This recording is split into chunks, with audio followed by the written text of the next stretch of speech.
तो हेलो दोस्तों, स्वागत है आपका टेक्निकल एनालिसिस की एक और वीडियो में। आज की वीडियो में हम बात करने वाले हैं कि कल यानी कि 12 फरवरी को हम लोग किस स्टॉक्स में अपनी बाइंग या सेलिंग की एंट्री बना सकते हैं और उसके पीछे की क्या लॉजिक है। तो वीडियो को आप लास्ट तक जरूर देखना।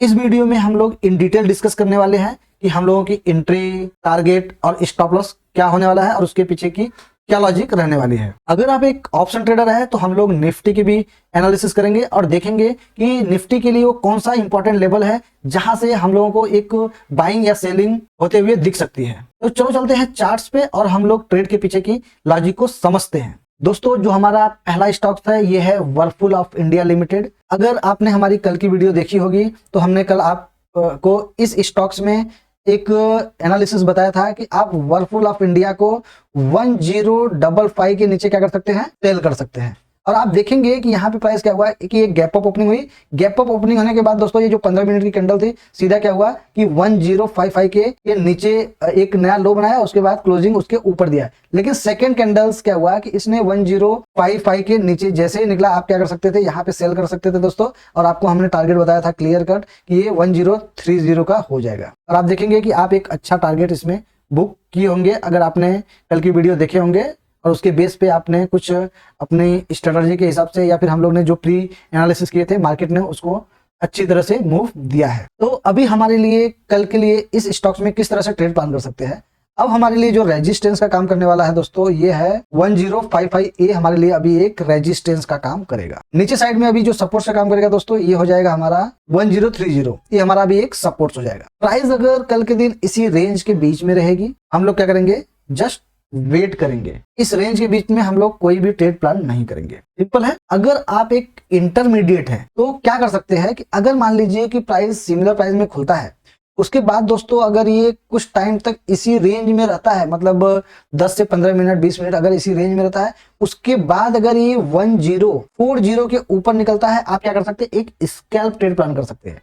मतलब यहां से आप क्या करेंगे, बाई करेंगे और आपका जो टारगेट हो जाएगा, ये जो हमने रेजिस्टेंस बताया है 1055 का, ये टारगेट के लिए आप इसमें प्लान कर सकते हैं। स्टॉप लॉस क्या करेंगे, आप इसी कैंडल जो जोन रहेगी, इसी कैंडल के या फिर इसी जोन के नीचे आप एक छोटा सा स्टॉप लॉस लगा के इस स्कैल्पिंग ट्रेड को प्लान कर सकते हैं। उसके बाद अगर मान लीजिए कि प्राइस कुछ टाइम तक इसी रेंज के बीच में रहता है, मतलब 1055 के आसपास टाइम बिताता है, उसके बाद अगर ये अपसाइड में निकलता है तो आपको एक नया हाई देखने को मिल सकता है दोस्तों, जो कि 1070 का भी हो सकता है। अगर हम लोग इस स्टॉक में डाउन साइड की बात करेंगे तो अगर मान लीजिए सिंगल प्राइस में खुलने के बाद ये प्राइस थोड़ा सा ऊपर जाके ये 1040 के पास अगर कोई नेगेटिव कैंडल्स बनाता है, आप क्या कर सकते हैं, इमीडिएट यहां से क्या कर सकते हैं, एक सेल प्लान कर सकते हैं दोस्तों। और आपका जो टारगेट हो जाएगा ये हो जाएगा 1010 का। ठीक है। सेकंड टारगेट आपको 1000 का भी देखने को यहाँ पे मिल सकता है। स्टॉप लॉस आप क्या करेंगे, इसी कैंडल्स के ऊपर स्टॉप लॉस लगा लेंगे। तो आई होप ये चीजें आपको समझ में आ रही होगी। अगर दोस्तों आपको ये वीडियो नहीं समझ में आ रही है तो आपको कोई भी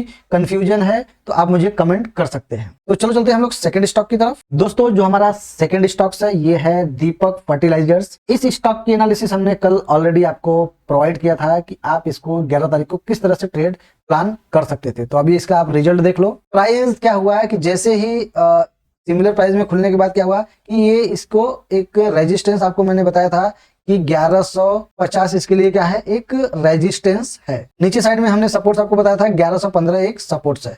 और जैसे ही 1115 के नीचे निकलेगा, आप क्या कर सकते हैं, अपनी एक सेल की एंट्री बना सकते हैं और आपका जो टारगेट हो जाएगा 1073 हो जाएगा। Hit the like button. जिसने कल की वीडियो देखी होगी वो दीपक फर्टिलाइजर्स में एक अच्छा प्रॉफिट्स बनाए होंगे। ठीक है। आप प्राइस देखेंगे कि काफी अच्छी तरीके से आपको विद इन 30 मिनट्स में आपको यहाँ पे क्या किया, इसने टारगेट दे दिया। अब इसको हम लोग कल किस तरह से ट्रेड प्लान कर सकते हैं। तो दोस्तों अभी इसके लिए जो एक रेजिस्टेंस रहने वाला है, ये रहने वाला है 1100 का। ठीक है। रेजिस्टेंस ये क्यों रहने वाला है, क्योंकि आप देखेंगे कि प्राइस क्या हुआ है कि जैसे ही 1115 के नीचे निकला, उसके बाद यहाँ पे जो ये 1073 का एक लो लगाया, उसके बाद प्राइस क्या किया कि अप साइड में रिटेस्ट किया। रिटेस्ट करने के बाद दोस्तों जो यहाँ पे सेलर एक्टिवेट हुए, कहाँ पे एक्टिवेट हुए, 1100 के ऊपर एक्टिवेट हुए। और उसके बाद प्राइस क्या किया, वापस ये नीचे आ गया। सिमिलरली अभी ये प्राइस क्या कर रहा है कि यहाँ पे अपने आप को होल्ड किया है। तो कल के दिन हो सकता है कि प्राइस थोड़ा सा ऊपर जाए और ये जो मैंने आपको वो रेड लाइन ड्रॉ किया, ये इसको क्या करे, एक रेजिस्टेंस प्रोवाइड कर सकता है। तो हम लोग क्या करेंगे कि अगर मान लीजिए कि प्राइस अगर इस रेजिस्टेंस के ऊपर अगर निकलता है, उसके बाद अगर ये इसी रेंज में अगर आधा से 1 घंटा अपने आप को होल्ड करता है, तो हम लोग क्या करेंगे, इसको सिंपली 1115 के ऊपर इसको क्या करेंगे, बाई करेंगे, और हमारा जो टारगेट हो जाएगा दोस्तों ये हो जाएगा 1150 का। ठीक है, अगर मान लीजिए स्टॉप लॉस हम लोग क्या करेंगे, इसी कैंडल्स के नीचे स्टॉप लॉस लगा लेंगे। सेकंड चीज क्या हो सकता है कि मान लीजिए प्राइस सिमिलर प्राइस में खुलने के बाद अगर ये ऊपर जाता है और यहाँ पे इस ट्रेंड लाइन के पास कोई नेगेटिव कैंडल बनता है और प्राइस नीचे आता है दोस्तों, हम लोग क्या करेंगे, इसको 1080 के नीचे सिंपली सेल मारेंगे और हमारा जो टारगेट हो जाएगा ये हो जाएगा 1040 का।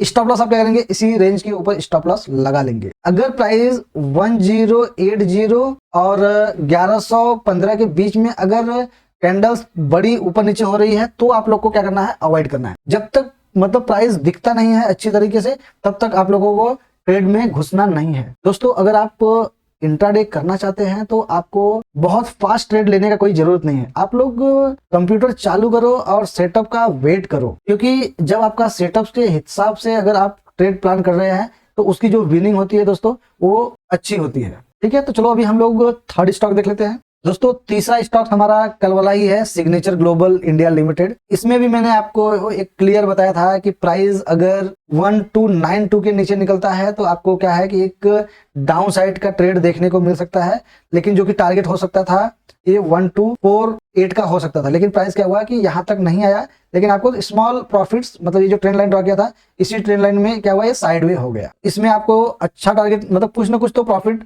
आपको दिया ही होगा। ठीक है, तो इसमें फुल टारगेट नहीं मिला। जैसा कि मैं आपको वीडियो में बताते रहता हूं कि जो कैंडल्स बनते हैं तो उसमें प्राइस चेंज होता है दोस्तों, डिमांड एंड सप्लाई हमेशा बदलते रहती है। ठीक है, तो अभी हम लोग इसको कल के दिन किस तरह से ट्रेड कर सकते हैं दोस्तों। अगर सिग्नेचर ग्लोबल इंडिया लिमिटेड अगर कल के दिन में 1304 और 1270 के बीच में रहेगा तो ये हम लोगों को एक साइडवे देखने को मिल सकता है। अगर मान लीजिए कि प्राइस सिमिलर प्राइस में खुलने के बाद अगर ये अप साइड में निकलता है और 1305 के ऊपर निकलता है, हम क्या करेंगे, अपनी एक बाइंग की एंट्री बनाएंगे दोस्तों, और हमारा जो टारगेट हो जाएगा ये हो जाएगा 1340 का। ठीक है, स्टॉप लॉस क्या करेंगे, हम इसी कैंडल्स के नीचे एक छोटा सा स्टॉप लॉस लगा के इस ट्रेड को प्लान करेंगे। अगर इस स्टॉक को डाउन साइड में आना होगा तो हम लोग क्या करेंगे, इसको 1270 के नीचे क्या करेंगे, सेल करेंगे, और हमारा जो टारगेट हो जाएगा ये हो जाएगा 1240 का। स्टॉप लॉस क्या करेंगे, आप इसी 15 मिनट की एक कोई कैंडल रहेगी,